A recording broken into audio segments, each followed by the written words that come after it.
जो रहीम उत्तम प्रकृति का करी सकत कुसंग और चंदन विष व्यापते रहे लिपटे रहत भुजंग। इसका यह मतलब ये हुआ कि जो अच्छे इंसान होते हैं अगर कुसंगति में फंस गए तो उनके ऊपर कोई असर नहीं होता है। जैसे चंदन के को पूरा चंदन को विषधर लपेट के रखता, चंदन पर उसका असर नहीं होता। लेकिन दुर्भाग्य है हम लोग के इस देश का, नैतिकता का पाठ पढ़ाने वाले, हम जैसे लोगों को बताने वाले, सत्ता ऐसी चीज होती है, सत्ता की ऐसी भूख होती, न जाने कितने राजे महाराजे कितने रूलर आए इस देश में और बोलते चले गए हम धरती पर कब्जा कर लेंगे, हम किसी को आने नहीं देंगे। रावण भी आए तो बोले कि हम सीढ़ी लगाएंगे स्वर्ग में, लेकिन धरती ज्यों के त्यों है और खामोश है। ये जो मन है, ये मन इतना मतवाला है कि चेतता नहीं। जा सुनिए सब, उसमें हम सब लोग हैं। आप सुनिए भाई, उसमें हम सब लोग हैं। हाँ वो बता रहे हैं, वो भी बता रहे हैं। मुझे अफसोस है कि आप जा रहे हो, कहीं मेरे चाचा बैठे हैं गफूर चाचा, कहीं मेरा भाई बैठे हैं नीतीश कुमार, लेकिन धर्म अधर्म की बारी आई है। तो आज गद्दा चलाना पड़ रहा है तुम्हारे पीठ पर हम लोग को, चिंता मत कर। तो ये जो मन है मतवाला, कहीं हम लोग के गुरु जौहर साहब बैठे हुए हैं, गुरु थे हम लोग के। मुझे अफसोस है, मैं आता हूं कि ये जो मन है माननीय प्रधानमंत्री जी, मतवाला भोला ठुमक ठुमक के थिरकता है, चाहे होली हो या कोई हो। जैसे आप थिरक रहे थे और हम कपड़ा फाड़ के पटना में होली गा रहे। ऐसे ही लोगों के लिए ये धरती ज्यों का पृथ्वी खामोश है, वहीं ज्यों का त्यों है। सूफी आए, संत आए, आपके सूफी संत जैसे अडवाणी जी बैठ के उपदेश पढ़ा रहे थे। आपने सोचा नहीं कि आपका सत्यानाश क्या हुआ, किसने किया ये बात। उन दिनों में सूफी आए, संत आए और भटकते इंसान को, मतवाला इंसान को, जो बहन को बहन नहीं समझता, माँ को दूसरे की माँ को माँ नहीं समझता, दूसरे के बाप को बाप नहीं करता, प्रणाम नहीं करता, तो सूफी और मौलाओं ने कहा कि दौलत दुनिया माल खजाना दुनिया में रह जाएगा और मुट्ठी बांध के आया बंदा हाथ पसारे। ये जो मन है मानता नहीं। आपने कहा था यहीं, अरे बहन रीता वर्मा, अभी भी आपका स्वाभिमान जगना चाहिए। अरे तुमको डिप्टी स्पीकर भी लोग नहीं बना सके, बैठ जाओ। इसलिए मैं कहना चाहता हूँ लालू प्रसाद जी, हाथ पसारे जाएंगे ऊपर। बैठे। माननीय दिन दशा आपके 13 महीने के शासन में, मुझे अफसोस है 13 महीने के शासन में हम लोग के पुराने गुरु जौहर साहब के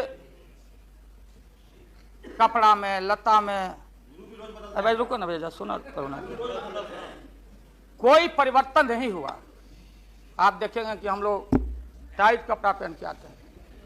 जौहर साहब का पोशाक देख लीजिए, और बिहार में जाते हैं तो फिर वहां पोशाक आप देख लीजिए, अरे फटा, यही स्थिति उनकी रह गई। अब उनका क्या दोष हो सकता है।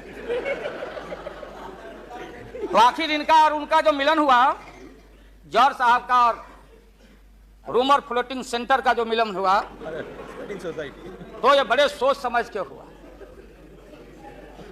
तो जौहर साहब के मामले में जो भ्रष्टाचार पर सोच है, जो बताते रहे हैं, हम लोग को जेल भेजवाते रहे हैं।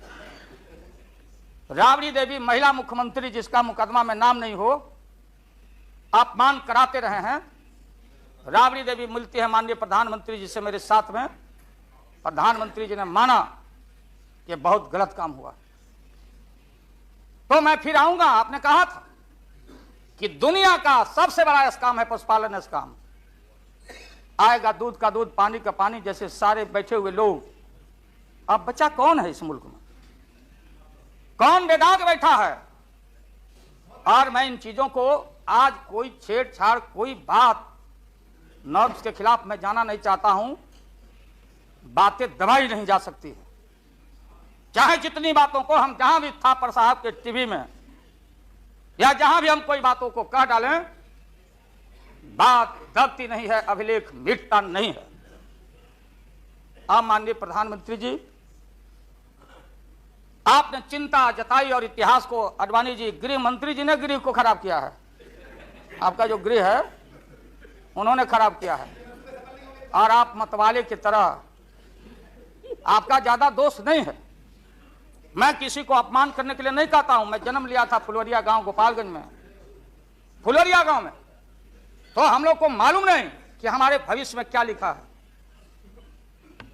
तो ये गोसाई लोग एक ऐसा रखते थे पशु, बैल, आंख पर मासा है, पीठ पर पैर है, बहुत छोटा नाटा है, जिसको नादिया बोलते उत्तर प्रदेश में, हम लोग अपने यहां बसहा बैल बोलते। भोला बाबा, शंकर बाबा का अवतार माने बसहा बैल। और वो जो गोसाई है कपड़ा उपड़ा उड़ा के और हजारों चिट्ठी कौड़ी उसमें साट के रखता, गेरुआ बस्तर पहन लेता, और हमारे साधु लोग जो ये बैठे देखिए इसी रूप में रहता। वो बेचारा गरीब है, वो लेके गांव गांव घूमता, मेरे गांव चलाया मेरे पास। मेरी मां बैठा दी ओरी के नीचे खपड़ा भर के, देखो बाबा दिखवा दो मेरे बेटे के भाग में क्या लिखा हुआ है। ये हम ही अकेले नहीं, लाखों लोग जो गांव से आते उनको इन बातों की जानकारी है। अब वो गोसाई बाबा दोनों हाथ को मुट्ठी बांध के आगे करते कि इसमें नौकरी मिलेगा कि नहीं, या इसमें नहीं मिलेगा। तो दोनों मुट्ठी जब आगे करता तो गोसाई बाबा बोलता, बोलो भोला, देखो देखो इसके हाथ में क्या लिखा है।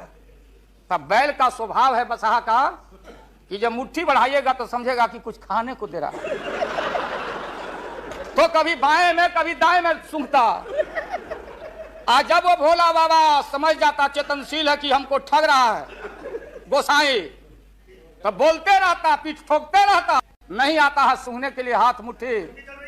तब गोसाई पीछे से खोदता, तब वो ध्यान दे घंटी करके, महोदय मैं अपमान का नहीं, आप कभी कभी बढ़ते थे कोई काम करने के लिए, लेकिन फिर रिवर्स गियर में चले आते। जो नादिया का हाल रहा वही 13 साल में आपको नागपुर ने और एलआईयू ने हाल करके आपका रखा। 13 महीना आपको एक मौका था। आप कांग्रेस की बात करते, सीपीआई सीपीएम की बात करते। जौहर साहब वहां बैठे हैं, सन 77 में छपरा से मैं मेंबर पार्लियामेंट बन के आया था लोकसभा का। हम सब लोग एक साथ थे, सभी लोग आंदोलन में थे। आप लोग भी जेल, हम लोग भी जेल, कांग्रेस के खिलाफ हम लोग लड़े थे। उस समय जसवंत बाबू जेल में नहीं थे, तो फाइनेंस मिनिस्टर थे क्या आप जेल में? हाँ, कभी जेल नहीं, आंदोलन में जेल। आप लोग तो आप बिना हरे फिटकिरी का कोई ना कोई पद ले ही लेते हैं, चाहे इधर हो या उधर हो, दोनों पार्टी।